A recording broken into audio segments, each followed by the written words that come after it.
اس سے بھی بڑھ کر لوگ تو کفنی لکھتے ہیں باقاعدہ. کئی بار ہمارے پاس بھی لوگوں نے بھیجا ہے کہ جی آپ اس کے اوپر ذرا کلمہ لکھتے ہیں, فزیکلی کلمہ کفن کے اوپر لکھواتے ہیں. جو سمجھدار ہیں وہ کہتے ہیں نہیں جی فزیکلی نہ لکھیں, بس ہاتھ کے اشارے سے لکھتے ہیں. اسی طریقے سے بعض لوگ حج اور عمرے کے لیے جب مکہ شریف جاتے ہیں وہاں سے زمزم کے اندر بھگو کے لے آتے ہیں کفن کو. بعض لوگ مدینہ شریف کی مٹی لے آتے ہیں ساتھ کفن میں رکھ دیں گے. عہد نامہ بعض لوگ, اب وہ عہد نامہ تو خود ہی کوئی ثابت نہیں ہے, اس کو رکھتے ہیں قبر کے اندر اور کہتے ہیں اس کی برکت سے کچھ ہو جائے گا. میرے بھائی اس سے کچھ نہیں ہونا. صحیح بخاری اور صحیح مسلم کی متفق علیہ حدیث ہے کہ اللہ کے محبوب صلی اللہ علیہ وآلہ وسلم نے فرمایا انسان کے 3 دوست ہیں, قبر میں صرف ایک ہی ساتھ جاتا ہے اور وہ اس کے اعمال ہیں. 2 دوست باہر ہی رہ جاتے ہیں, اس کا مال اور اس کے رشتہ دار, یہ قبر سے باہر رہتے ہیں. لہٰذا یہ قبر میں تو ان چیزوں سے کوئی نفع ہونے والا نہیں. جہاں تک پھول ڈالنے کا تعلق ہے تو پھول کی تو اصل کوئی موجود نہیں ہے. اس کو جس حدیث پر قیاس کیا جاتا ہے نا وہ بھی بہت دور کا قیاس ہے. وہ حدیث صحیح بخاری اور صحیح مسلم دونوں کے اندر موجود ہے کہ اللہ کے محبوب صلی اللہ علیہ وآلہ وسلم ایک جگہ سے گزر رہے تھے تو آپ رک گئے اور آپ نے فرمایا کہ ان 2 قبر والوں کو عذاب ہو رہا ہے. یعنی اللہ تعالیٰ نے اپنے نبی علیہ السلام کو وہ غیبی خبر دے دی, دکھا دیا اور فرمایا کہ کسی بہت بڑی بظاہر وجہ سے نہیں, ایک شخص جو ہے وہ چغلی کھاتا تھا اور دوسرا پیشاب کے چھینٹوں سے نہیں بچتا تھا. پھر نبی صلی اللہ علیہ وآلہ وسلم نے اپنے مبارک ہاتھوں سے ایک درخت کی ٹہنی توڑی اور اس کے 2 ٹکڑے کر کے دونوں قبروں پر ایک ایک ٹکڑا لگا دیا اور فرمایا کہ جب تک یہ ہری رہیں گی, یعنی یہ بریکٹ میں جو اگلے الفاظ ہیں, یعنی وہ لوگ کہتے ہیں تسبیح کرتی رہیں گی, یہ بریکٹ میں ہوتے ہیں. اصل میں الفاظ ہیں کہ جب تک یہ سرسبز رہیں گی ان کے عذاب میں تخفیف ہوگی. اب اس حدیث کے تحت بعض لوگ یہ کہتے ہیں کہ چونکہ ہری جو ٹہنیاں ہیں وہ زندگی کی علامت ہے اور وہ زندہ چیز جب اللہ کا ذکر کرے گی تو اس کی برکت سے قبر والے کو نفع پہنچے گا. اب یہ سب کچھ ایکسپلینیشن ہے, اس حدیث میں یہ الفاظ نہیں ہے.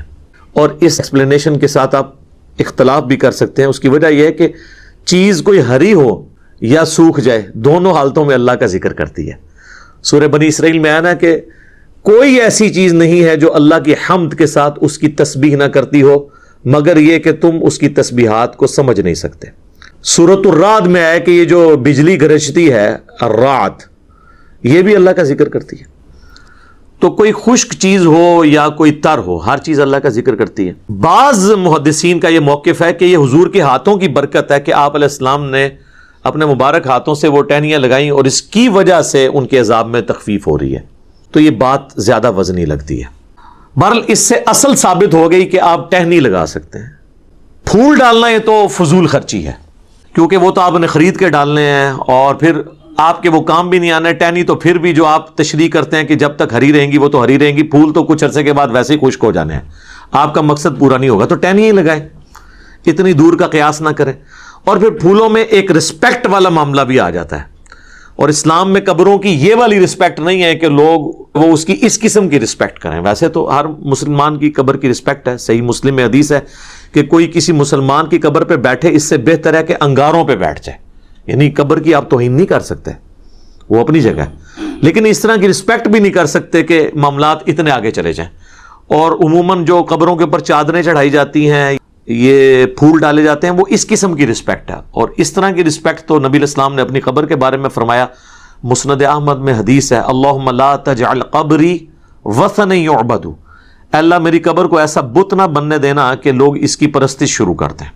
بخاری مسلم دونوں میں حدیث ہے. اما عائشہ کہتی ہیں کہ نبی علیہ السلام کی بیماری کے دن چل رہے تھے, آخری وقت آپ کا قریب تھا اور آپ بار بار اپنے چہرہ مبارک سے چادر ہٹاتے تھے تکلیف کی وجہ سے اور کہتے تھے لعن اللہ الیہود والنصارى اتخذوا قبور انبیائہم مساجدا, اللہ کی لعنت ہو یہود و نصارہ پر, انہوں نے اپنے نبیوں کی قبروں کو سجدہ گاہ بنا لیا تھا.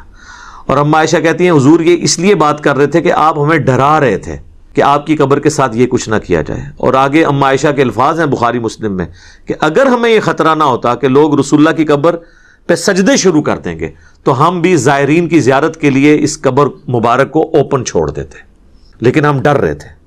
تو اس طرح کی رسپیکٹ نہ ہو کہ جس میں معاملات بہت آگے چلے جائیں. باقی یہ درست ہے کہ آپ ٹہنی لگا سکتے ہیں اور یہ سنت مبارکہ ہے. اور حضور کی میں تو سمجھتا ہوں ہاتھوں کی برکت. اور دیکھیں آٹومیٹکلی اللہ تعالیٰ نے میت کو نفع پہنچانے کے لیے یہ پھولوں والا کام کرنے کی ضرورت نہیں, کئی اور طریقے رکھ دیے ہیں. صحیح بخاری اور مسلم دونوں میں حدیث موجود ہے کہ ایک مسلمان کے دوسرے مسلمان پہ 5 حق ہیں, 5 حقوق ہیں. ان میں سے ایک یہ ہے کہ جب وہ مر جائے تو اس کا جنازہ پڑھے. تو جنازہ پڑھے گا تو اس کے لیے دعا کرے گا, اس میں تو وہ نفع اسے پہنچے گا. تو پھول ڈال کے ضرور نفع پہنچانا ہے. پھر سنن ابی داؤد میں حدیث ہے جب اپنے بھائی کو دفنا چکو تو اس کی قبر پر کھڑے ہو کر دعا کرو, قبر کے اندر جو سوالات ہیں ان کے جوابات میں استقامت کے لیے, یہ بھی اس کے لیے نفع ہے. پھر اس کے بعد بھی جب آپ کبھی قبر پہ جائیں تو صحیح مسلم میں موجود ہے آپ نے قبرستان والوں کے لیے دعا کرنی ہے, السلام علیکم اہل الدیار من المؤمنین والمسلمین وَإِنَّا إِن شَاءَ اللَّهُ بِكُمْ لَلَاحِقُونَ نَسْأَلُ اللَّهَ لَنَا وَلَكُمُ الْعَافِيَةَ.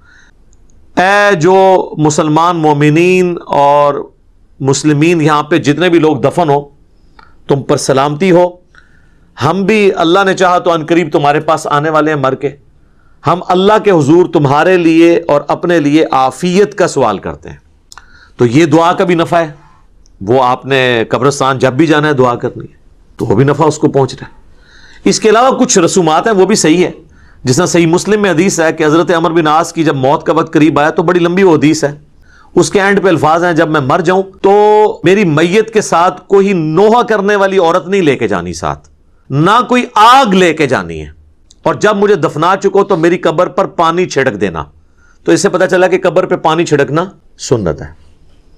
اور میری قبر پہ اتنی دیر بیٹھے رہنا, یعنی اس کے اوپر نہیں, یعنی مراد اس کے سائڈ پہ, جتنی دیر اونٹ کو نہر کر کے, اونٹ کو نہر کرنے کے بعد اس کا گوشت تقسیم کیا جاتا ہے, یعنی آلموسٹ 2.5-3 گھنٹے, تاکہ میں اپنے قبر کے ساتھ مانوس ہو جاؤں اور سوالات کے جوابات میں مجھے استقامت نصیب ہو. تو قبر پہ بیٹھنا اتنی دیر تو یہ سنت ہے, یعنی ظاہر ہے سنت اس اعتبار سے ایک صحابی تعلیم کر رہے ہیں. تو پانی کا چھڑکاؤ کرنا بھی سنت ہو گیا, جنازے کی دعا بھی سنت ہو گئی, قبرستان کی دعا بھی سنت ہو گئی.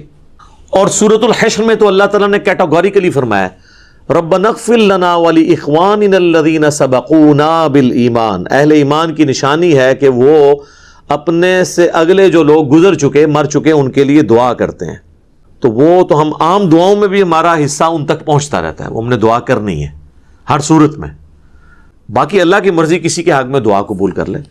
تو وہ اس قسم کی جو رسومات ہیں وہ دعاؤں کی شکل میں جتنے معاملات ہیں وہ تو ٹھیک ہیں.